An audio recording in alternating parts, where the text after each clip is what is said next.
Hello guys, welcome to the aptitude learner.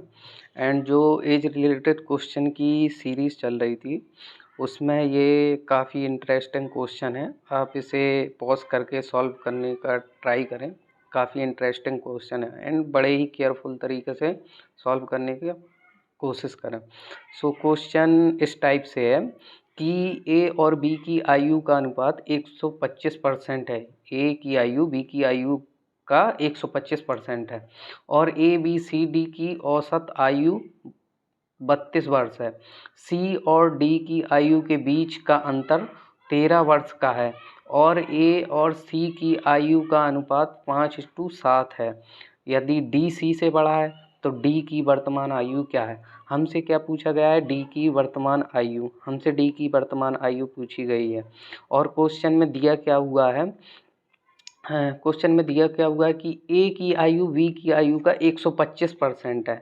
125% मतलब 125% की fraction क्या होगी, 125 और 100। जब हम इसको काटेंगे तो क्या आएगा, 5/4। तो ये जो नीचे है ये बी की आयु को रिप्रेजेंट कर रहा है और ये ऊपर जो है ये एक की आयु का अनुपात, एक की आयु को रिप्रेजेंट कर रहा है। अगर हम इस टाइप से आपको समझ में नहीं आ रहा है तो सपोज़ हम मान लेते हैं, सपोज़ हम बी की आयु मान लेते हैं। बी की आयु लेट बी की आयु कितनी मान लेते हैं हम, 100x मानी है। और हमने ये 100x ही क्यों माना है, क्योंकि जो क्वेश्चन में कह रहा है कि ए की आयु बी की आयु का 125% है।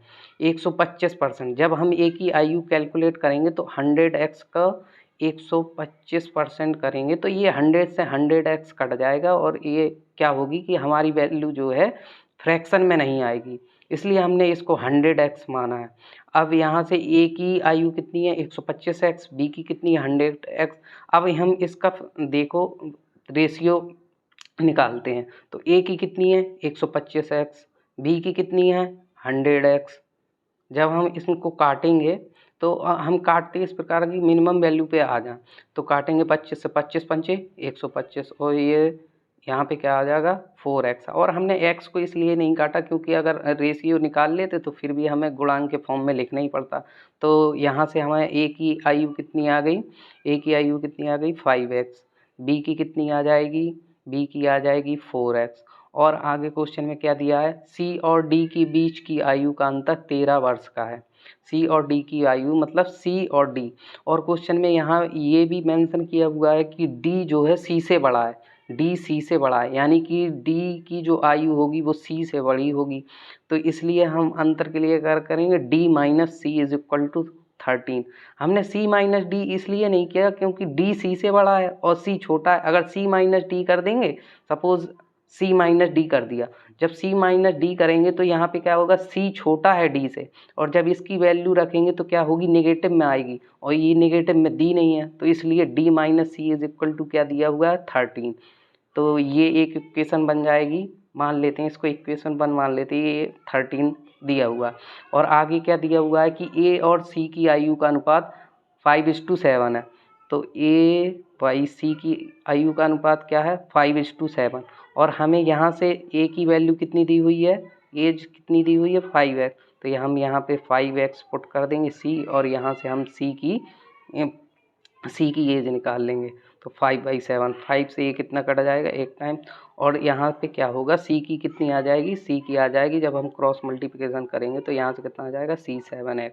अब हम तीनों को रेशियो के फॉर्म में लिख लेंगे, ए बी सी डी को, यहाँ से ए बी इस टू सी। ए की कितनी दी हुई है यहाँ से 5x, बी की कितनी है 4x, और यहाँ पे सी की हमने कितनी निकाली हुई है 7x। अब हमें चाहिए किसकी है, डी के लिए हम क्या करेंगे, यहाँ इक्वेशन फर्स्ट में देखेंगे कि डी माइनस सी कितना दिया हुआ है 13x। तो यहाँ पे डी माइनस सी कितना है 13, यहाँ से सी की वैल्यू कितनी है 7x, तो हम यहाँ पे पुट कर देंगे सी की वैल्यू 7x इज 13। तो डी कितना आ जाएगा 7x प्लस 13, डी की यहाँ से वैल्यू कितनी आ गई 7x प्लस 13, यहाँ पे कितना कर देंगे 7x प्लस 13। अब क्या है कि चारों का देख रहे होगे आप, रेशियो आ चुका है। जब रेशियो आ चुका है तो एक बात और क्वेश्चन में कही हुई है कि ए बी सी डी की औसत आयु 32 वर्ष है। तो A plus B plus C plus D upon ये है कितने, तो इनका औसत कितना हो जाएगा, इनका औसत हम इस प्रकार से मतलब निकालेंगे। तो A plus B plus C plus D कितना आ जाएगा, 128 आ जाएगा। ठीक है, अब हम यहाँ से क्या करेंगे, इनकी एक एक value A B C D की यहाँ पे पुट करना शुरू कर देंगे।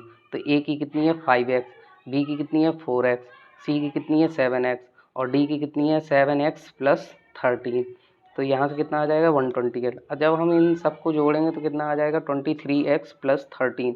तो ये कितना हो जाएगा 128। जब इस तरफ हम 13 को भेज देंगे 23x, जब हम 128 में से 13 सब्ट्रैक्ट कर देंगे तो 115 आ जाएगा। तो 23x इज इक्वल टू 115। जब हम इसको काटेंगे तो x की वैल्यू कितनी आ जाएगी 5। अब x की वैल्यू कितनी आ गई है 5। हमसे पूछा क्वेश्चन में क्या है, d की वर्तमान आयु, और d की वर्तमान आयु क्या है, d की वर्तमान आयु क्या है 7x प्लस 13। तो d इज इक्वल टू क्या हो जाएगा 7x प्लस 13। तो हम यहाँ पे क्या करेंगे, x की वैल्यू कितनी पुट कर देंगे 5। तो 7 इंटू 5 प्लस 13। तो यहाँ से कितना है 35 प्लस 13 कितना हो जाएगा, यहाँ से आ जाएगा 48 ईयर्स। तो इस प्रकार से अब जो है आंसर आ जाएगा। And thank you guys for watching this video. Thank you.